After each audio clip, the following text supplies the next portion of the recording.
Taib.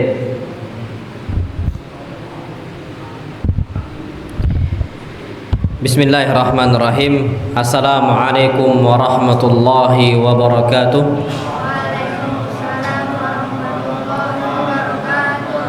Alhamdulillah wassalatu wassalamu ala Rasulillah. Hayyakumullah wa bayyakum wa saddadanillah wa iyyakum al khairi wal huda mahayyina wa as'aluhu bimannihi wa karamihi yaj'alani wa iyyakum min ahli al-ilmi wal qur'ani tadabbura wa fikha innahu ala kulli syai'in qadir wa bil ijabati jadir. Ayyuhal ikhwatul kiram, kita masuk ke hadis yang ke-31. Seperti biasa kita bacakan dulu hadisnya. Masih di Abu Hurairah. Sampai hadis berapa Abu Hurairah? 50. Alhamdulillah. Terus sekarang rawahu Muslim. Ingat. Baik. An Abi Hurairah radhiyallahu anhu anna Rasulullah sallallahu alaihi wasallam qala la an aqula subhanallah walhamdulillah wa la ilaha illallah wallahu akbar ahabbu ilayya mimma tala'at alaihi syams. Rawahu Muslim. Dari Abu Hurairah, semoga Allah meridainya, bahwasanya Nabi SAW bersabda. Terjemahannya untuk bapak-bapak ana sudah kirim ke grup, ada. Mungkin jadi agak capek lagi. Ada terjemahannya, ana sudah kirim. Baik, bahwasanya Rasul kita Muhammad SAW bersabda, la an aqula subhanallah, aku mengucapkan zikir subhanallah, Maha suci Allah, walhamdulillah, segala puji bagi Allah, wala ilaha illallah, dan tidak ada ilah yang berhak disembah selain Allah, wallahu akbar, dan aku mengucapkan Allahu akbar, ahabbu ilayya mimma tala'at alaihi syams. Itu semua lebih aku cintai dibandingkan apa saja benda-benda yang mana matahari terbit di atasnya. Riwayat Muslim. Tapi Masya Allah, di sini dalil bahwasanya Rasul kita Muhammad SAW lebih cinta dengan ibadah daripada dunia dan seisinya. Mimma tala'at alaihi syams, apa yang terkena matahari, apapun bentuknya, mobilnya, kendaraannya, rumahnya, kebunnya, ini kan semua matahari terbit di atasnya. Kata Nabi SAW, lebih aku cintai zikir kepada Allah. Dan zikir di sini sebutkan ada berapa? 4. Subhanallah, walhamdulillah, wala ilaha illallah, Allahu akbar.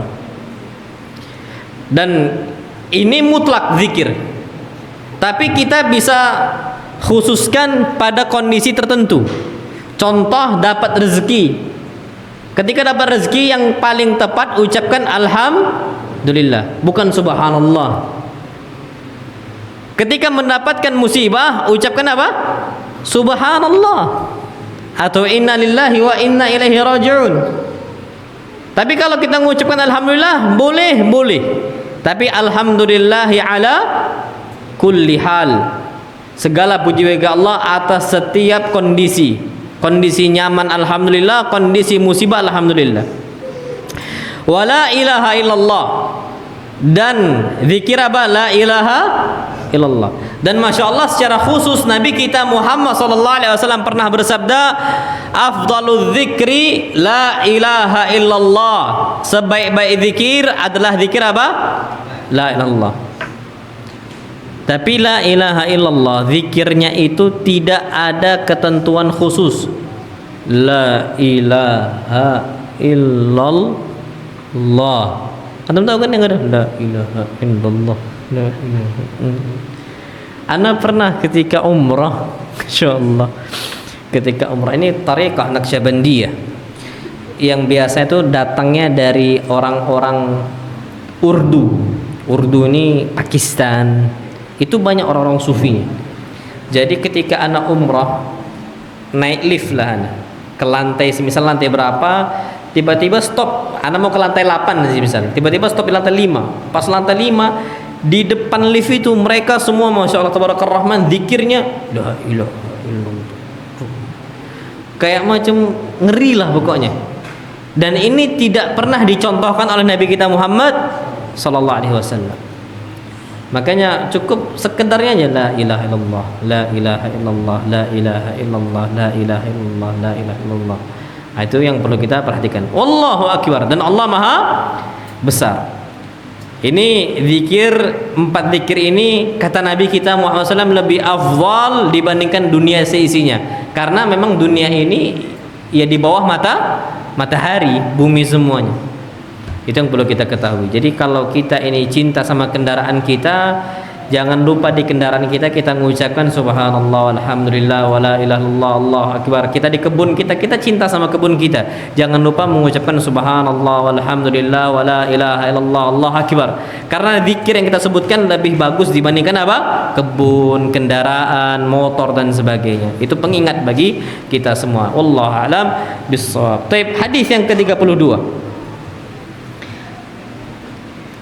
An Abi Hurairah radhiyallahu anhu anna Rasulullah sallallahu alaihi wasallam qala man hamala alaina silaha falaysa minna wa man ghashana falaysa minna. Rawahu Muslim.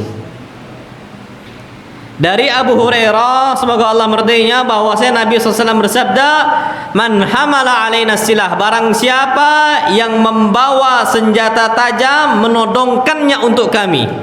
Ditodongkan senjata, bukan untuk dicucuk, dituja, bukan, cuman canda-candaan saja. Pisau digini-giniin, itu nggak boleh. Kata Nabi kita Muhammad SAW, falaysa minna, maka dia bukan golongan umat Islam, bukan bagian dari kami. Jadi bukan akhlak Islam yang seperti itu, candaan. Setrika, dulu santri itu ada setrika digini-giniin, nah, itu nggak boleh itu.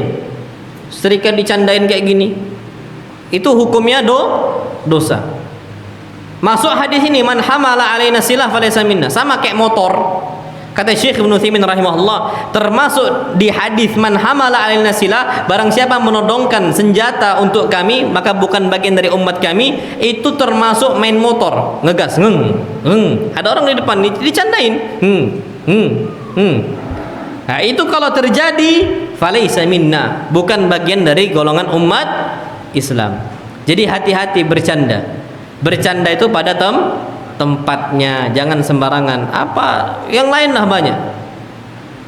Itu bukan bagian dari umat Islam. Tip, sama kayak macam panahan. Di sini kan belum ada panahan, tapi kalau di sebuah tempat tuh ada panahan, nanti main-main candaan-candaan kayak gitu, sempat lepas betulan, bahaya. Pernah kejadian si Khalid itu, nggak tahu dari santri kayaknya, yang main lidi karet itu. Entah dari siapa, santri, jelas main sab di lidi itu, ditap kena pintu, nyucuk masuk, nanti main lagi tap, anak masuk ke dalam rumah, bi ditembak. Nah, itu tidak boleh, itu sempat kena mata, bahaya. Masuk hadis walaupun cuma canda, hadis man hamala alaina silah falaysa minna. Makanya Allah SWT ingatkan, nggak boleh kayak gitu. Itu kata Nabi SAW, orang yang menodongkan senjata yang berbahaya untuk umat Islam, dia bukan bagian dari umat Islam, bukan akhlak Islam. Jadi bukan candaan. Candaan itu pada tempatnya. Sampai kata Nabi kita Muhammad SAW, tidak boleh kalian bercanda dalam kondisi menyembunyikan tongkat. Asa akhihi, kata Nabi, diambil tongkat kawannya, disembunyikan, dibawa lari, berkecarian dia, nggak boleh. Termasuk di sini menyembunyikan sendal. Pernah santri bertengkar gara-gara sembunyian apa? Sendal. Awalnya canda, cuman bukan pada tempatnya, main sembunyikan sendal. Akhirnya berantem betulan, marah, saling marah, datang ke ana, dilerai. Nah, itu nggak boleh, itu canda, bukan pada tempatnya, bukan bagian akhlak Islam. Wa man ghasyana falaysa minna, barang siapa yang curang terhadap kami bukan bagian dari umat kami. Curang apapun bentuknya kecurangan. Jual beli curang nggak boleh. Semisal harga cabai sekian ditimbang, ternyata ditimbangannya tidak seberat yang diinginkan. falaisa minna, bukan bagian dari umat Islam. Dan na'udzubillah, ada di sebuah tempat itu, jadi yang di atas itu barang-barang yang bagus.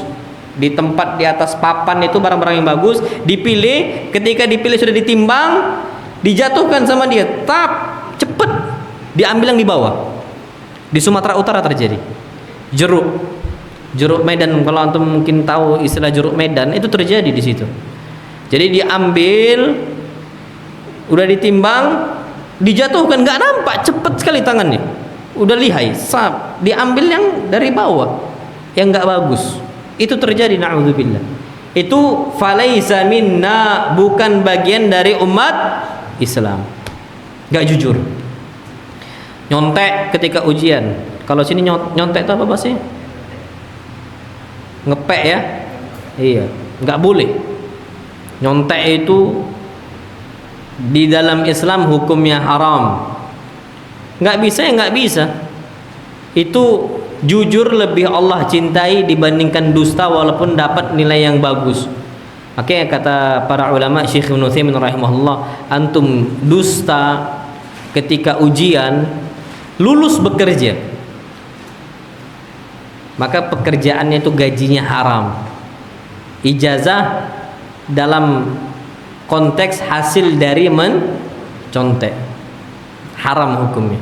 Ijazahnya itu haram, pekerjaannya mendapatkan gaji yang haram. Ya normal-normal saja. Itu kata para ulama. Wallahu alam bissawab. Jadi jangan sampai curang. Anda punya kakak kelas, udah tamat S2 Madinah di Jamiah Islamiyah.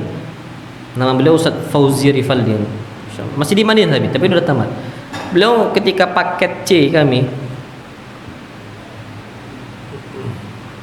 dikasih lembaran kertas jawaban, beliau ambil langsung dicampakkannya ke belakang, nggak mau lihat. Dia cerita, wallahi demi Allah, ana nggak lihat sedikit pun apa isinya. Ana takut nggak berkah lulus di Madinah. Yang lain, masya Allah, kawan-kawan dia banyak yang lulus, cuman dia sama kawannya cuman sedikit saja. Beliau sama Rahmat Hardianto, 2 yang lulus. Kalau nggak salah 3, satu lagi siapa? Tapi masya Allah, Rahmat Hardianto, kawan anak kakak kelas itu sampai S1, S2 dia udah lulus, cuman kena DO gara-gara pandemi kemarin. Dia pulang ke Jakarta, nggak bisa balik ke Madinah untuk menyelesaikan tesis. Akhirnya di DO stop. Nah, Ustaz Fauzi ini nggak pulang ketika kemarin ke pas pandemi. Tamat sekarang, alhamdulillah. Itu paket C nilainya pas-pasan, tapi berkah dari Allah Subhanahu wa ta'ala. Jadi jangan sampai berbuat curang, karena yang kita cari itu bukan nominal, bukan jumlah, tapi berkahnya. Wallahu alam.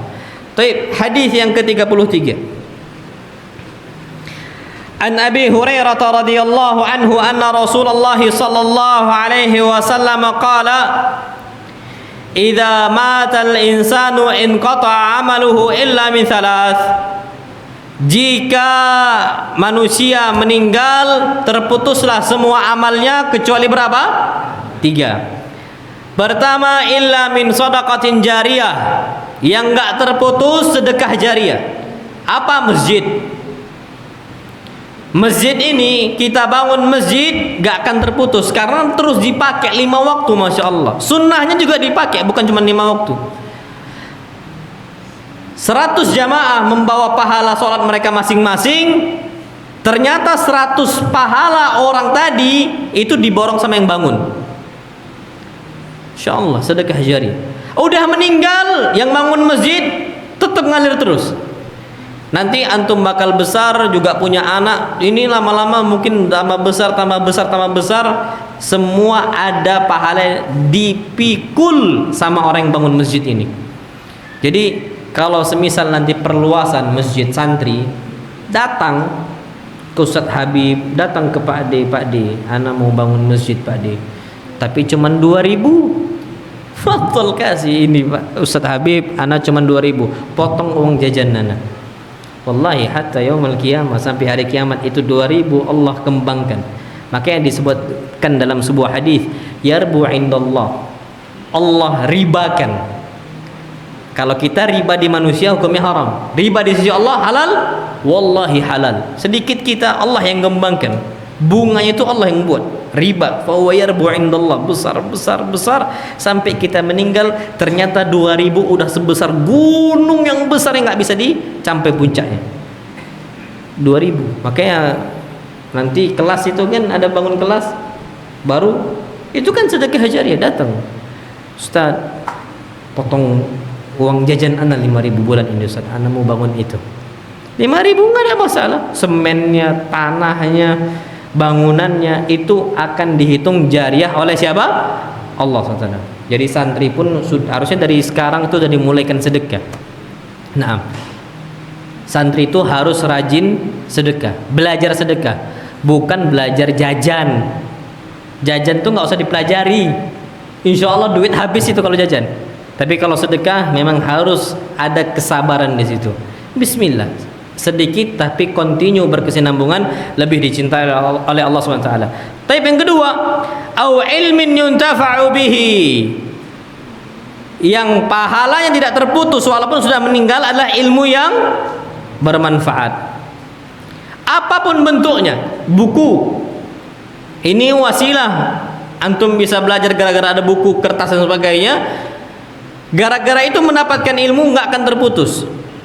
Kata para ulama, termasuk apa? Kalau kita bukan seorang ulama alim, jadikan diri kita sebagai sebab tersebarnya ilmu walaupun kita bukan menyampaikan ilmu tadi. Contoh, mimbar. Kita bukan seorang khatib, kita bukan seorang ustadz yang mungkin belum, ya istilah yang mungkin menyampaikan ilmu hadis itu kita belum bisa. Tapi dengan adanya mimbar ini, ustadz naik di atas mimbarnya menyampaikan ilmu, kita dapat pahalanya. Makanya ada salah seorang wanita ketika melihat mimbar Nabi itu udah mulai usang, udah mulai rusak dari pelepah dari pohon kurma, batang kurma. Wanita ini mengatakan, ya Rasulullah, inna li najjara, aku ini punya tukang kayu. Kalau engkau mau, asna' laka mimbar, aku buat engkau mimbar yang bagus, yang kau bisa khutbah di atasnya. Syuf wanita.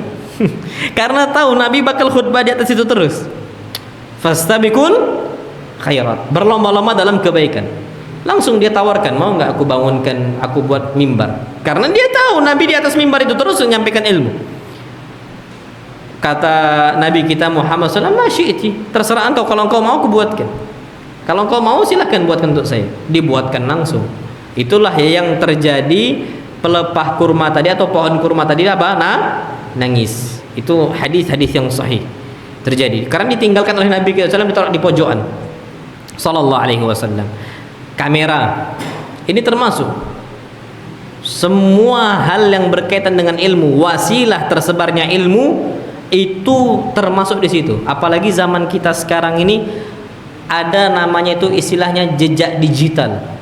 Jejak digital zaman sekarang itu sulit untuk dihapus. Kalau kita ini termasuk memiliki saham di situ, oh ada Ustadz Fulan memiliki istilahnya pasar yang besar bagian dakwah, antum masuk. Kenapa? Setiap kali orang melihat videonya para asatidah, dan itu sulit untuk dihapus. Sulit untuk dihapus zaman kita sekarang. Kecuali YouTube yang hapus pun mungkin orang sudah ada yang downloadnya. Jejak digital, insya Allah sulit dihapus. Itu akan terus bermanfaat sampai kita mati.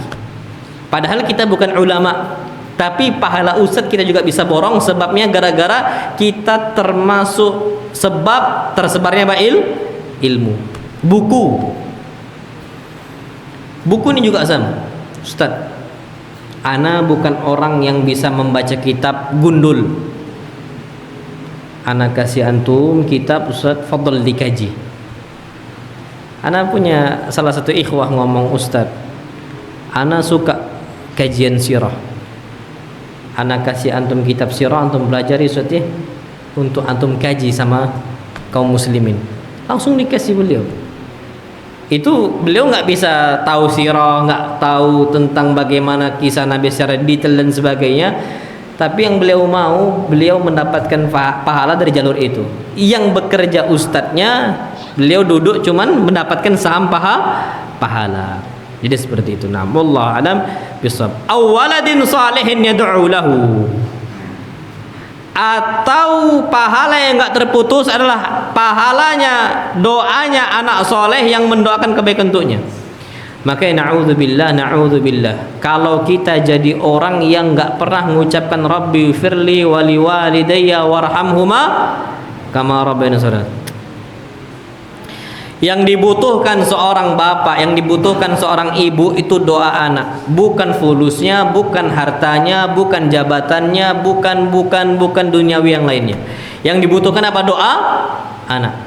Apakah anak yang mengucapkan Rabbi firli wali walidayya warhamhuma kama rabbayani shaghira atau enggak?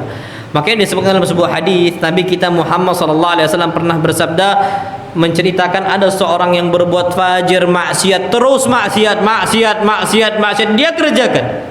Tiba-tiba di surga dia mendapatkan kedudukan yang tinggi. Dia mengatakan, anna li hadza, ya Allah, gimana mungkin aku bisa mendapatkan kedudukan yang tinggi? Apa kata Allah? Bistighfari waladika lak. Karena anak engkau terus mengucapkan istighfar untuk engkau. Dia mengatakan Rabbi firli wali walidayya warhamhuma kama rabbayani shaghira. Makanya antum suatu saat percayalah sama anak. Kalau antum santri malas untuk mengucapkan doa itu, percayalah anak antum akan malas. Al jazaa'u min jinsil amal. Wallahi hati-hati. Wallahi hati-hati. Hal jazaa'ul ihsani illal ihsan. Orang yang berbuat baik pasti balasannya orang akan berbuat baik sama dia. Kita berbuat baik sama orang tua kita, suatu saat anak kita akan berbuat baik sama kita. Ucapkan terus rajin seperti itu. Itu nggak akan pernah terputus sampai hari kiamat. Dan masya Allah tabarakar rahman. Ini pelajaran Pak untuk kita semua. Kalau suatu saat kita mendapati anak kita nakalnya, na'udzubillah, bebal sekali, berbuat masalah terus sama kita marahi, na'udzubillah, sulit untuk berubah. Apa kata Syekh Utsman Al-Khamis? Jangan putus asa dari rahmat Allah. Bisa jadi anak kita berubah setelah kita meninggal. Setelah kita meninggal baru berubah dia. Dan itu banyak kata Syekh Utsman Al-Khamis. Jadi terus doakan anak-anak kita mudah-mudahan menjadi anak-anak yang saleh dan salihah. Jadi seperti itu. Wallahu alam bissawab. Baik, hadis yang ke-34. Ini hadis ini penting karena banyak orang salah faham. An Abi Hurairah radhiyallahu anhu anna Rasulullah sallallahu alaihi wasallam qala laqinu mautakum la ilaha illallah. Rawahu Muslim. Dari Abu Hurairah semoga Allah meridainya bahwasanya Rasul kita Muhammad sallallahu alaihi wasallam bersabda, laqinu mautakum, talkinkan orang yang hendak mati dari kalian kalimat apa? La ilaha illallah. Laqinu mautakum itu talkinkan orang yang hendak mati, bukan talkinkan orang yang sudah mati. Makanya masya Allah tabarakallah rahman, orang-orang yang mentalkinkan mayat jenazah la ilaha illallah, la ilaha illallah, udah meninggal nih, la ilaha illallah, la ilaha illallah, ada hadisnya ada. Nah ini riwayat Imam Muslim tapi salah faham. Laqinu mautakum, mautakum dengan ditalkin. Kalau kita belajar bahasa Arab itu mentalkinkan nggak akan bisa kecuali untuk orang yang dengar. Ditalkinkan la ilaha illallah, la ilaha illallah, la ilaha illallah, la ilaha illallah. Itu seperti itu. Makanya seperti satu hadis ini hadis yang dhaif, tapi Syekh bin Bas menghasankannya. Apa hadisnya? Iqra'u ala mautakum Yasin. Bacakanlah surat Yasin untuk orang yang hendak mati dari kalian. Syekh bin Bas menghasankan hadis ini. Kata Syekh bin Bas, orang yang mau meninggal bacakan surat apa? Yasin. Tapi sebagian masyarakat salah faham. Wallahu alam, ana condong hadis ini hadis yang dhaif. Tapi pun anggap hadis ini hasan, yang dimaksudkan oleh para ulama adalah orang yang hendak mati. Bacakan Yasin, bukan orang sudah meninggal. Kalau baca orang sudah meninggal nggak akan bermanfaat. Wa alaysa lil insani illa ma sa'a. Seseorang itu nggak akan mendapatkan pahala kecuali apa yang dia kerjakan. Itu kata para ulama.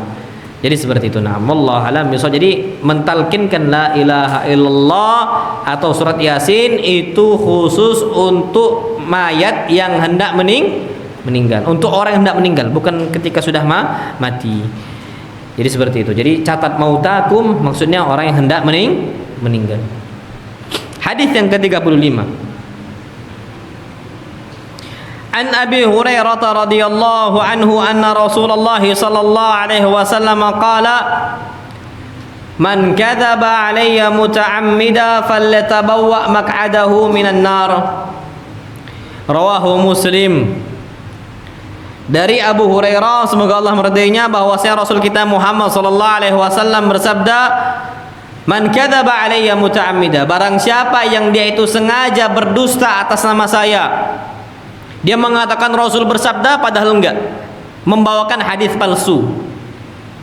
Apa kata beliau? Falyatabawwa maq'adahu minan nar, hendaknya dia menyiapkan tempat duduknya di api neraka. Jadi orang ketika menyampaikan hadis, pastikan dulu hadisnya statusnya. Ini hadisnya sahih atau hasan.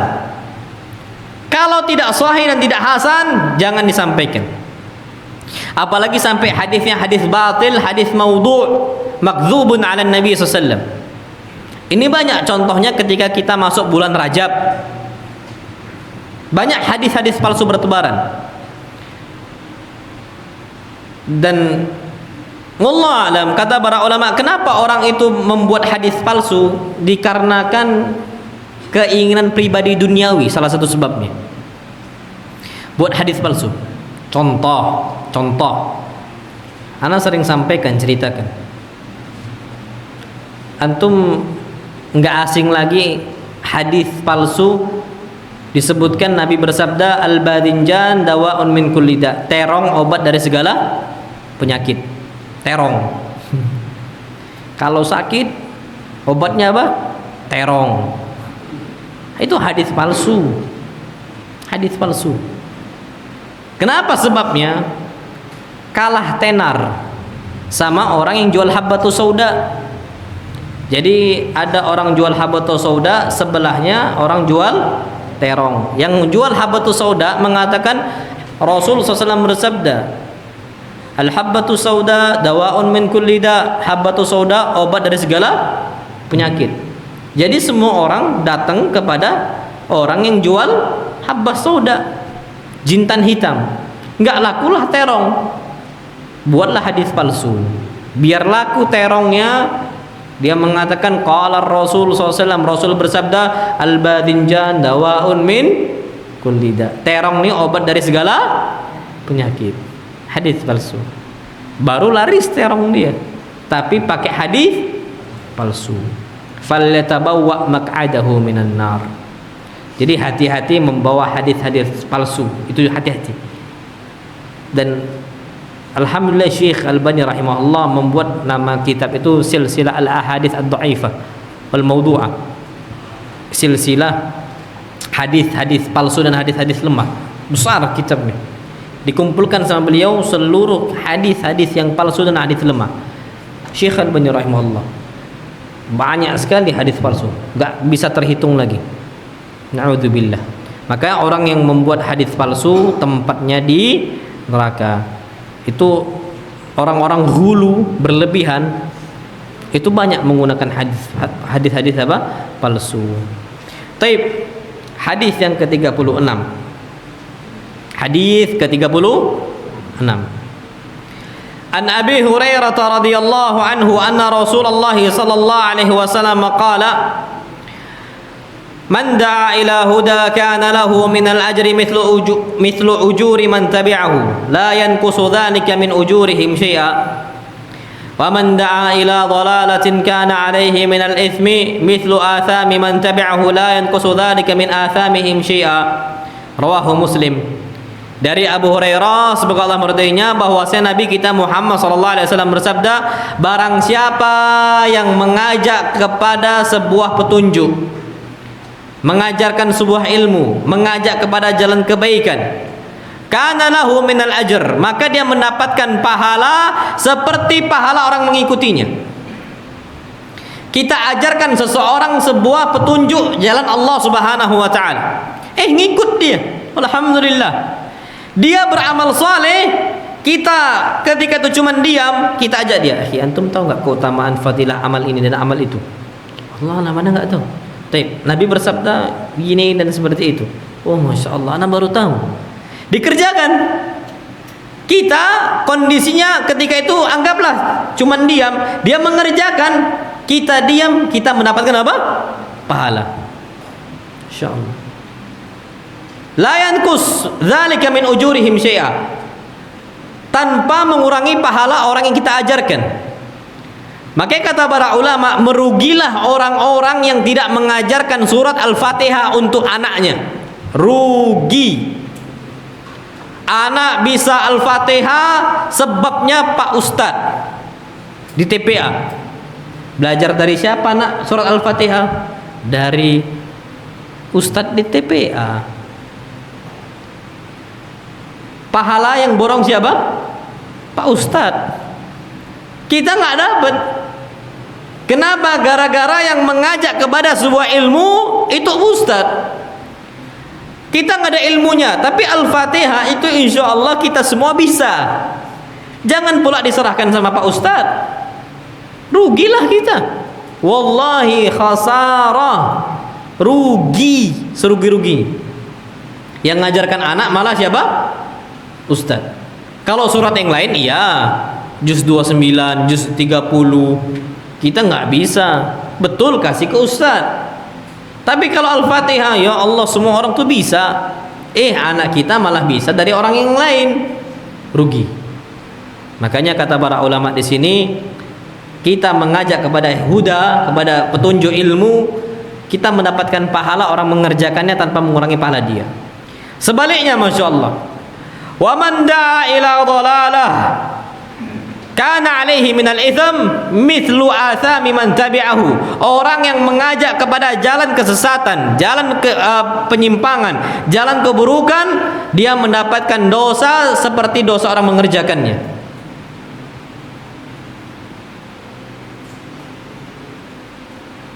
Ngajak jalan nggak bener, ngajarinnya nggak bener. Na'udzubillah. Ada peraturan pondok nggak boleh, istilahnya dilarang untuk dikerjakan. Dia ngajak orang, ayo nggak apa-apa, aman, insya Allah aman. Pakai insya Allah pula tuh lagi, insya Allah aman, nggak apa-apa, bawa aja. Imma bawa koran, imma bawa majalah, imma bawa komik. Na'udzubillah. Udah dibilang jangan, nggak apa-apa. Orang yang ngikuti double dapat apa? Dosanya. Dapat dosanya. Makanya Masya Allah Tabaraka Rahman, kita jangan ngikuti. Dan kita nggak bisa alasan, Ustadz, saya diajak sama dia. Nggak bisa. Kenapa mau ngikut? Itulah kata Allah menceritakan ucapan orang-orang kafir yang mereka ini menyimpang sebabnya kawannya yang ngajak. Apa kata mereka? Rabbana haula'i adalluna fa'atihim adzaban di'fan minan nar. Ya Allah, kami menyimpang tuh gara-gara mereka yang ngajak kami untuk menyimpang. Mereka yang ngajak kami untuk kami berbuat salah. Fa'atihim adzaban di'fan minan nar. Kasih untuk mereka lipat ganda azab ya Allah. Apa kata Allah? Qala likullin di'fun. Setiap kalian semuanya didobelkan dosanya. Walakin la ta'lamun. Kalian nggak tahu aja. Makanya ketika kita pengen untuk ngajak orang kepada sebuah keburukan, jangan, tahan sebaik-baik mungkin, tahan, karena dosanya besar. Kalau kita mengajak kepada kemungkaran yang besar, naudzubillah. La yanqusu dzalika min athamim syai'a, tanpa mengurangi dosa orang yang mengerjakan tersebut. Makanya ngeri. Makanya orang semisal ada salah satu penyanyi. Jadi penyanyi ini main musisi Arab, main musik dia. Nama itu Adham Siapa ya? Adham kalau nggak salah. Adham An-Nabulsi. Adham An-Nabulsi, penyanyi terkenal, dia viral. Ana tuh tahu dia sejak dia itu istilahnya buat pernyataan resmi dia di YouTube. Dia mengatakan, saya sejak hari ini tidak akan main musik, tidak akan bernyanyi, dan dosa-dosa yang lalu saya berlepas diri darinya. Saya takut dari adab Allah Subhanahu wa taala. Sekarang dia baca Quran di YouTube-nya. Bagus suaranya. Adham An-Nabulsi. Adham An-Nabulsi. Dia dulu ikut ajang-ajang penyanyi. Ana langsung ngecek siapa dia nih, Masya Allah. Dan suaranya memang bagus baca Qurannya. Dia langsung berlepas diri, takut dari dosa.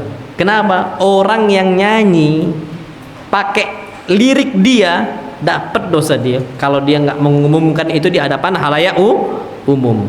Oke, kalau dulu kita pernah ngajak kepada sebuah keburukan, sampaikan. Itu yang perlu kita ketahui. Wallahu alam bissawab. Taib, hadis yang ke-37. An Abi Hurairah radhiyallahu anhu anna Rasulullah sallallahu alaihi wasallam qala, dari Abu Hurairah bahwasanya Nabi kita Muhammad SAW bersabda. Apa sabda Nabi? Qala Allah tabaraka wa taala, Allah berfirman. Berarti hadisnya hadis apa? Qudsi. Karena Allah dalam Al-Quran nggak ada mengatakan ana aghna syuraka ani syirki. Antum jumpai ayat manapun nggak akan jumpai. Surat mana, ayat berapa nggak akan jumpa. Jadi ini hadis apa? Qudsi. Antum baca ana aghna syuraka ani syirki, man amila amalan asyraka ma'i fihi ghairi taraktuhu wa syirkahu, enggak akan dapat pahala. Satu hurufnya 10 pahala, enggak dapat. Bukan seperti bacaan Al-Qur'an. Ini hadis qudsi. Taib, apa kata Allah? Ana aghna syuraka ani syirki. Aku adalah zat yang paling tidak butuh terhadap sekutu. Allah nyiptakan langit enggak butuh sekutu. Tapi kalau kita membuat perusahaan harus ada sekutu kawan kita bagi hasil. Allah nggak butuh sekutu. Menciptakan langit dan bumi, menciptakan manusia dalam setiap detiknya, menciptakan, Allah nggak butuh sekutu. Mematikan fulan wala allan, Allah nggak butuh sekutu. Nggak butuh sekutu. Makanya apa kata Allah? Man amila amala, barang siapa yang berbuat sebuah amalan, asyraka ma'i fihi ghairi, ternyata dia malah menyekutukan saya dalam amal tadi. Maksudnya menduakan Allah. Allahu Akbar, awalnya lillah. Pas lagi seperti itu, tiba-tiba lewat ustad. Ada ustad ini. Langsung, Masya Allah, Allahu Akbar. Gara-gara siapa? Ustaz. Wallahu a'lam bima fis sudur. Allah yang lebih tahu tentang hati kita. Allah nggak butuh sama sekutu tandingan yang ada dalam hati-hati kita. Untuk apa kita beramal soleh? Makanya apa kata Allah? Orang yang menyekutukan saya dalam ibadah, taraktuhu wa syirkah. Aku tinggalkan dia dan sekutunya. Jadi untuk apa kita beramal soleh? Kalau untuk Allah, falillahil hamd. Tapi kalau gara-gara orang, itu bahaya. Itu bahaya. Ingin dipuji, ingin disanjung, itu namanya riya dan sum'ah. Hati-hati. Wallahu a'lam bissawab. Taib, hadis yang ke-38. An Abi Hurairah radhiyallahu anhu anna Rasulullah sallallahu alaihi wasallam qala Man shalla alayya wahidatan sallallahu alaihi asyra, rawahu Muslim. Dari Abu Hurairah, semoga Allah meridainya, bahwa Rasul kita Muhammad sallallahu alaihi wasallam bersabda, Man shalla alayya wahidah, barang siapa yang salawat untuk saya sekali. Kita mengucapkan Allahumma salli wa sallim ala nabiyina Muhammad, atau sallallahu ala nabiyina Muhammad, atau dengan lafal yang paling sempurna salawat dengan salawat apa? Ibrahimiyah. Allahumma salli ala Muhammadin wa ala ali Muhammad kama sallaita ala Ibrahim wa ala ali Ibrahim innaka Hamidum Majid, wa barik ala Muhammad wa ala ali Muhammad kama barakta ala Ibrahim wa ala ali Ibrahim innaka Hamidum Majid. Itu sekali. Apa kata Nabi sallallahu alaihi asyra? maka Allah bersalawat untuk dia, mengampunkan dosa dia berapa kali? 10 kali. Allah rahmati kita 10 kali.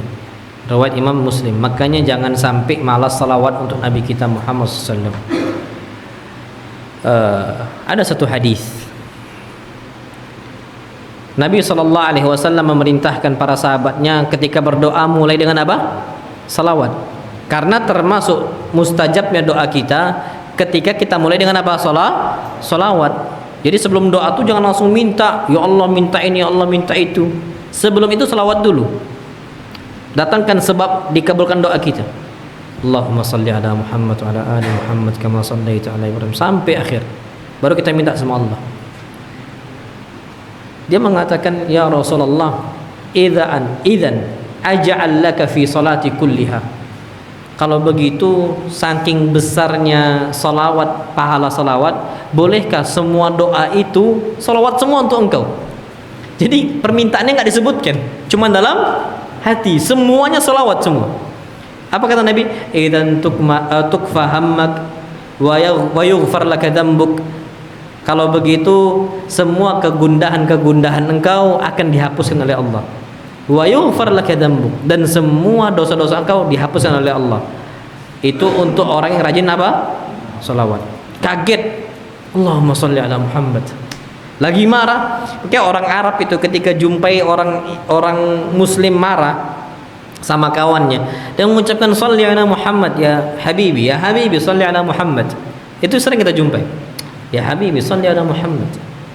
Ya habibi ini maksudnya ya akhi, ya habibi wahai kekasihku, ya habibi sholli ala Muhammad. Salawat dulu untuk meredam apa? Marah. Dapat pahala. Itu salawat untuk Nabi kita Muhammad SAW. Tapi sekarang ini salawat itu sudah disalahgunakan untuk mendapatkan duniawi. Pengen kendaraan bagus, salawatin dulu.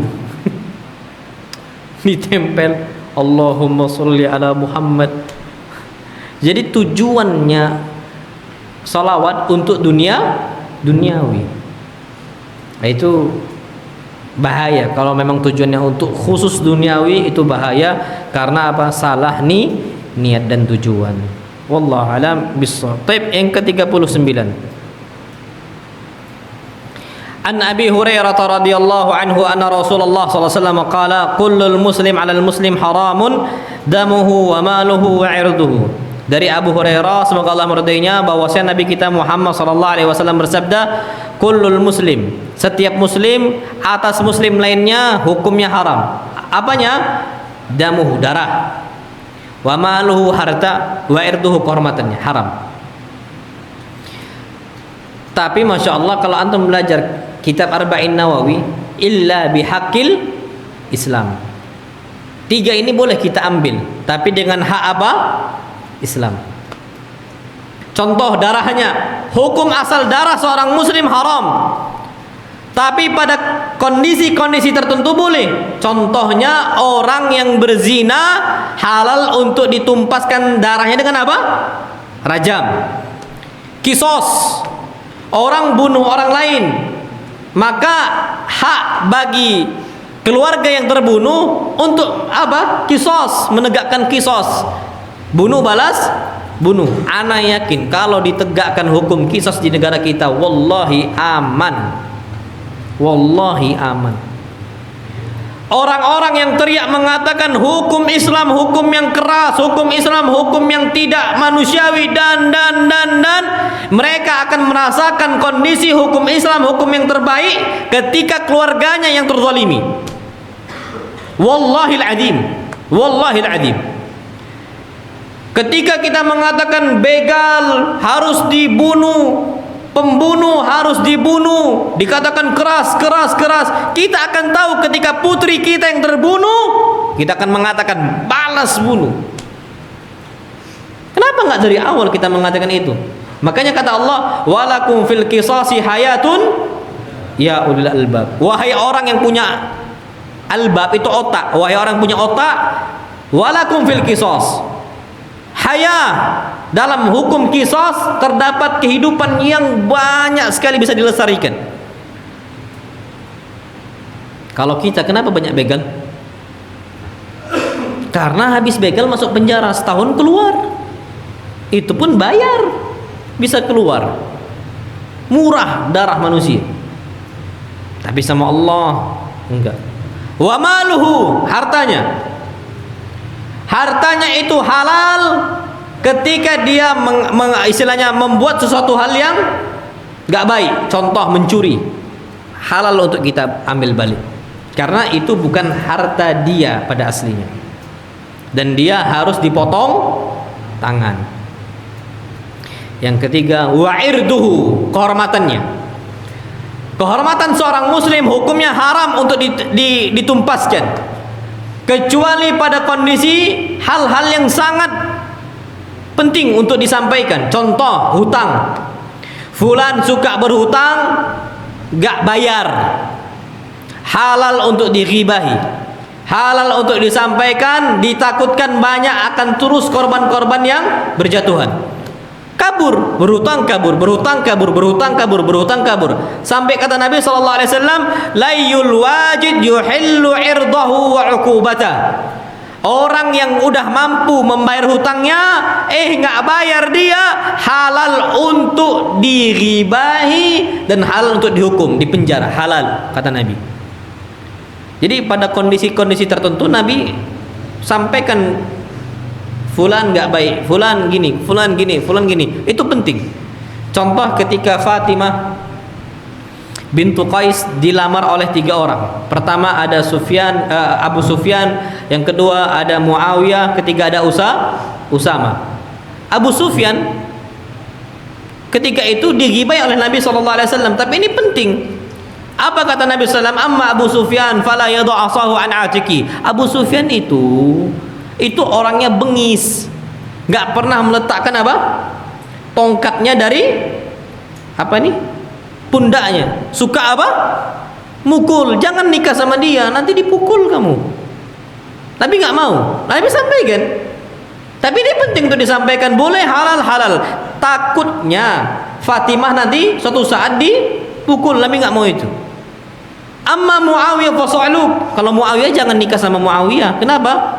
Miskin. Makanya kalau ikhwan ditolak tawaran khidbah nikahnya, jangan ngambek. Loh, Nabi aja nolak khidbahnya siapa? Muawiyah untuk Fatimah. Kenapa? Fasaluk. Katik duit, mafi fulus. Jangan ada baru di WhatsApp ini. Apa? Anda lupa WhatsApp atau Instagram? Anda baca tadi. Ustadz, gimana kondisi Ana ditolak oleh salah seorang akhwat gara-gara Ana tidak ada kerjaan tetap. Apa sikap Ana, Ustadz? Sabar. Gak bisa kita marah. Karena akhwatnya ya wong kaya, wong sugih. Kalau orang kaya mau nikah sama orang yang serabutan, ya gak mau. Ya harus kufu. Ana bilang, Ana sampaikan, ya akhi, banyak akhwat yang setara dengan antum. Nggak ada masalah. Jadi ketika ditolak khidbahnya, ya jangan nangis. Makanya kata Ustaz Abdul Hakim itu, laki-laki itu hatinya tuh luas, jangan cengeng. Ditolak nangis, khidbahnya ngadu sama Ustaz. Itu nggak boleh. Nggak ditolak sama akhwat A, cari akhwat B. Itu seperti itu. Jadi kehormatan seorang muslim ada kalanya disampaikan ketika itu memang mendesak. Memang betul-betul mendesak, disampaikan. Tapi kalau sudah. Itu kata para ulama. Taib. Jadi itu seperti itu. Yang ke-40. Terakhir insyaallah.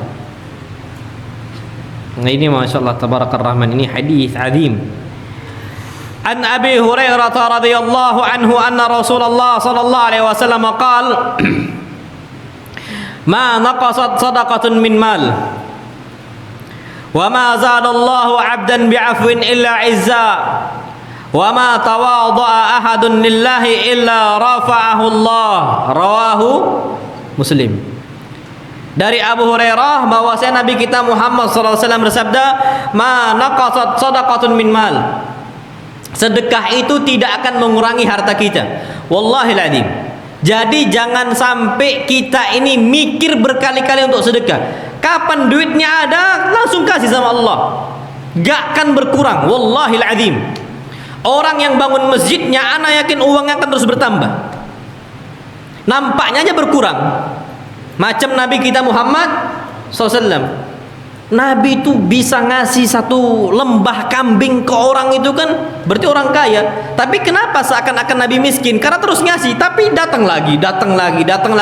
Sampai Nabi SAW meninggal, itu nampaknya kurang. Padahal di mana-mana, masya Allah. Tapi Nabi nggak bisa mewariskan dinar ataupun dirham.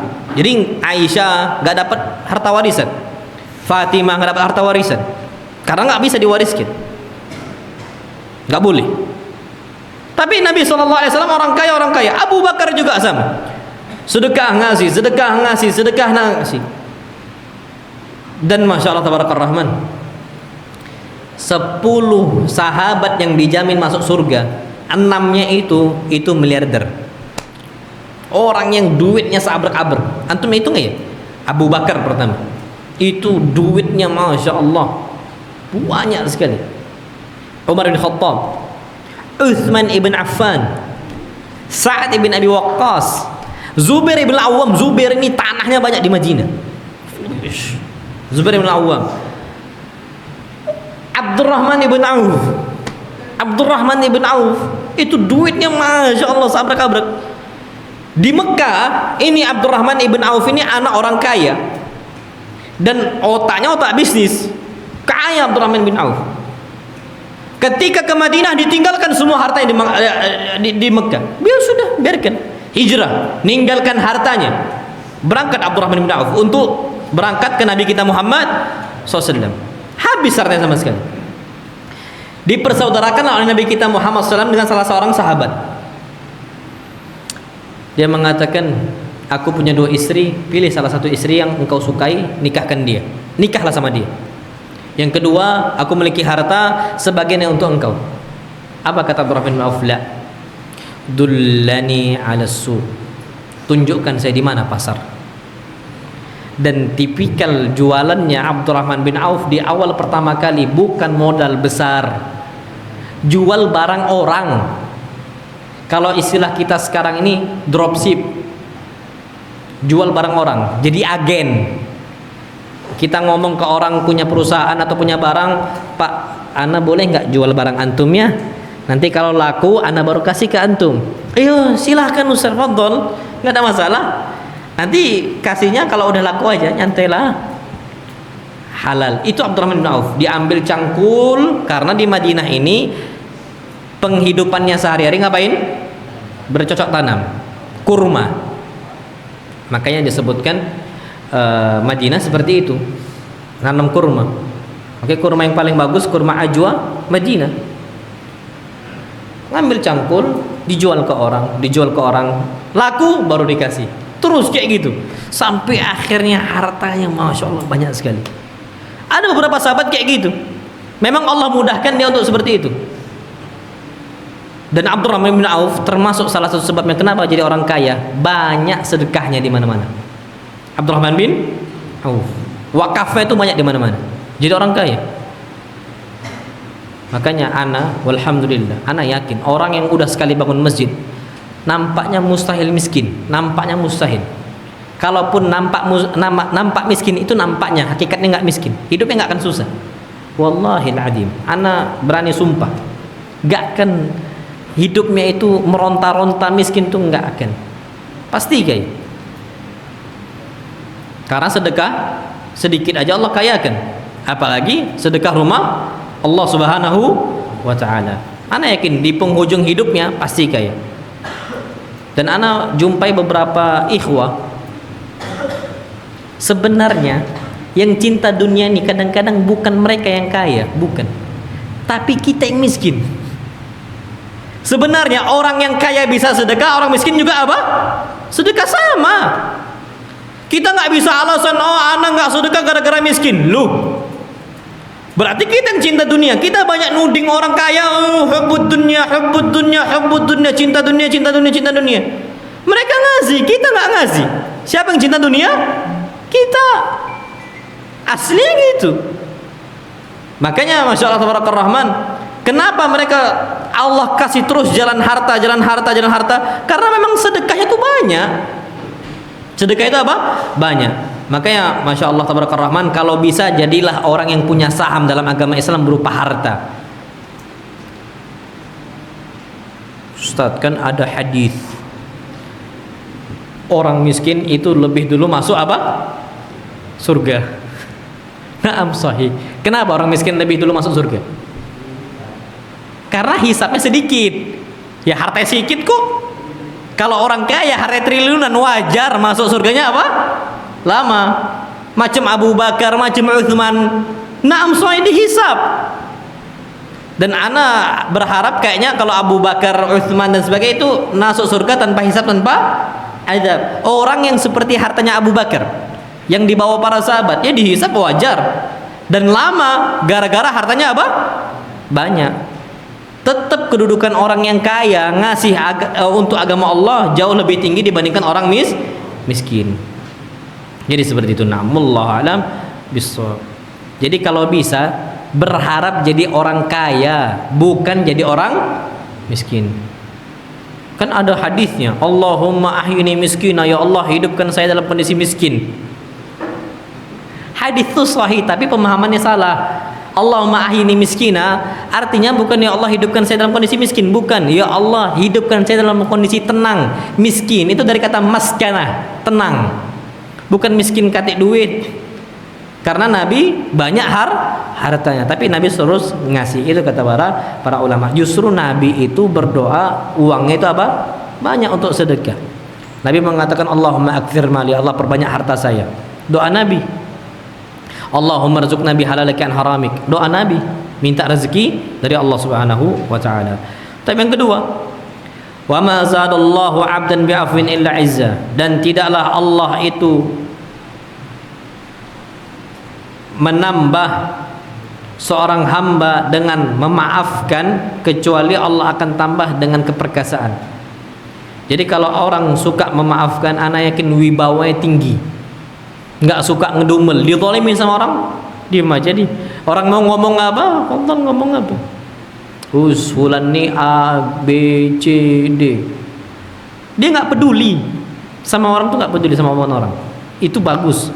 Apalagi antum nanti tulab, antum sini santri, suatu saat antum akan jadi dai.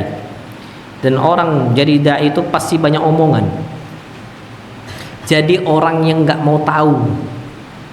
Ana sering sampaikan taghaful, orang yang masa bodoh. Istilah orang kita itu CCDT, cak-cak tak tahu. Jadi orang kayak gitu, CCDT. Antum mau ngomong apa tentang ana maafkan kok, selesai. Ana enggak mau banyak hal. Apa yang benar anak akan ucapkan, apa yang salah anak akan larang. Selesai. Antum mau ngomong A, B, C, D ke anak, hak antum. Tapi anak maafkan kondisi antum. Jadi nggak bawa dendam. Kadang-kadang kita nih sama orang tuh dendamnya sampai dendam bawa mati, dendam kesumet gitu loh. Dendam sampai bawa apa? Bawa mati. Sampai na'udzubillah terjadi di Madura itu istilahnya caro, yang saling apa? Saling main celurit, membunuh. Itu dendamnya bukan sampai mati, sampai keturunannya. Caro itu sampai kalau kita ada keluarga yang mati, dikubur semisal itu di depan rumah kita. Ngingatkan suatu saat kalau saya besar, tengoklah, saya akan balaskan dendam papa ke mereka. Caro itu terkenal itu sampai sekarang. Dendam itu dibawa mati, bukan yang dimaafkan, udah selesai. Tapi ini terus dibawa. Justru malah wibawa kita yang jatuh. Tapi kalau kita maafkan, wibawa kita akan tinggi. Taib. Terus apa? Wa ma tawadha'a ahadun lillahi illa rafa'ahu Allah. Dan tidaklah seseorang itu tawadhu karena Allah. Tawadhu ini apa? Rendah hati. Ingat, jangan salah terjemah. Tawadhu itu rendah hati, bukan rendah diri. Rendah diri itu hina artinya. Tidak boleh kita rendah diri kecuali untuk siapa? Allah. Tadzallul itu rendah diri untuk Allah. Khudu' itu tunduk untuk Allah. Jadi jangan bilang rendah diri, tapi rendah hati. Wa ma tawadhu'a ahadun lillah, dan tidaklah seseorang itu tawadhu, rendah hatinya karena Allah, illa rafa'ahu Allah, kecuali Allah akan angkat dia. Makanya orang yang paling tinggi derajatnya dari semua manusia siapa? Nabi kita Muhammad sallallahu alaihi wasallam. Lahir dalam kondisi dari keturunan yang baik, kabilah-kabilah yang baik, suku yang baik. Suku Quraisy, kabilah Bani Hashim, terbaik.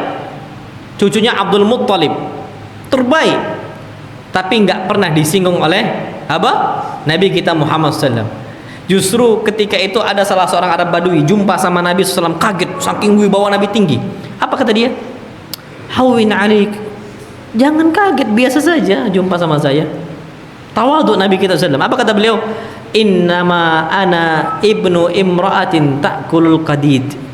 Aku ini cuman anak seorang wanita yang makan daging tipis sekali. Anaknya Aminah yang makan itu ya seadanya. Karena kondisinya ketika itu Nabi lahir, abah beliau sudah meninggal, Abdullah. Ya seadanya makan. Ini kata Nabi, tawadhu.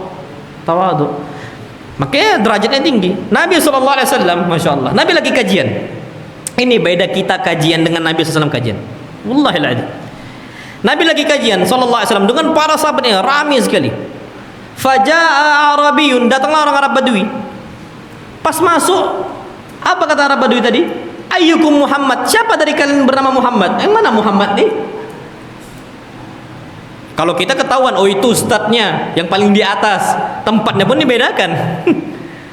Tapi Nabi SAW ketika ada Arab Badui masuk, ayyukum Muhammad, mana yang Muhammad ini, nabinya mana nih? Dia belum pernah jumpa dengan Nabi kita SAW, nggak tahu. Ayyukum Muhammad, berarti duduk Nabi SAW dengan para sahabat itu apa? Sama, beda. Dan itu Masya Allah tabarakallah tawadhu Nabi kita SAW. Tapi kalau kondisi kita sekarang, kenapa pakai lebih sedikit di atas? Bukan mau ngangkat, bukan, cuman agar nampak yang di belakang. Agar apa? Nampak, kelihatan, itu saja. Nah jadi tawadhu Nabi SAW itu tawadhu sekali. Yang kasihan tuh kalau ustadz suaranya udah kecil, duduk di bawah, nggak denger apa kata ustadznya ini. Makanya di atas sedikit tuh cuman untuk biar orang yang di belakang tuh sampai informasi yang disampaikan sama pemateri. Jadi seperti itu saja. Dan Nabi SAW adalah orang yang tawadhu, Masya Allah tabarakallah. Makanya Umar bin Khattab masuk ke rumah Nabi SAW, Nabi lagi tidur. Nama alal hasir, Nabi itu tidur di atas tikar. Pas masuk, apa kata Umar? Ya Rasulullah, wahai Rasulullah SAW, engkau enggak lihat Faris, Furs, engkau enggak lihat apa? Rum, Romawi, mereka ini raja yang Allah kasih dunia dan sebagainya. Wa tarqut 'alal hasir, tapi engkau tidur di atas tikar sampai membekas itu. Tikar itu membekas di tubuh Nabi SAW. Itu Nabi.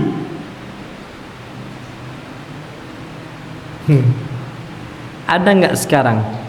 Nggak usah lah jauh-jauh. Wali kota, bukan presiden, wali kota. Atau semisal Pak Gubernur, Pak Bupati semisal, atau Pak RT, tidurnya pakai tikar sehari-hari. Rata-rata kita udah pakai apa? Spring bed. Spring bed semuanya aman, Masya Allah. Bantalnya itu macam kayak sabut keras. Mana ada kita pakai batok kelapa, itu nggak ada. Nabi SAW bantalnya seperti itu.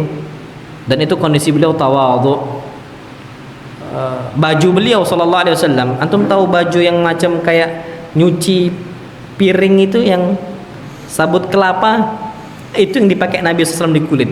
Kalau kita kayak macam karung apa? Karung goni itu. Nah, itulah baju Nabi SAW. Kalau kita udah geli aja udah itu nyari yang katun 100% katun dan sebagainya. Itu tawadhu'nya Nabi kita Muhammad SAW, dan itu kita bisa tiru bagaimana kondisi hidup beliau. Dan dengan kita tawadhu, Allah akan angkat derajat kita setinggi-tingginya. Nah, itu yang dapat saya sampaikan. InsyaAllah pada pertemuan berikutnya kita masuk hadis 41 dan hadis juga 50. Kurang lebih ana mohon maaf. Wassallallahu nabiyana Muhammad, subhanakallahumma wa bihamdika asyhadu an la ilaha illa anta astaghfiruka wa atubu ilaik. Assalamualaikum warahmatullahi wabarakatuh.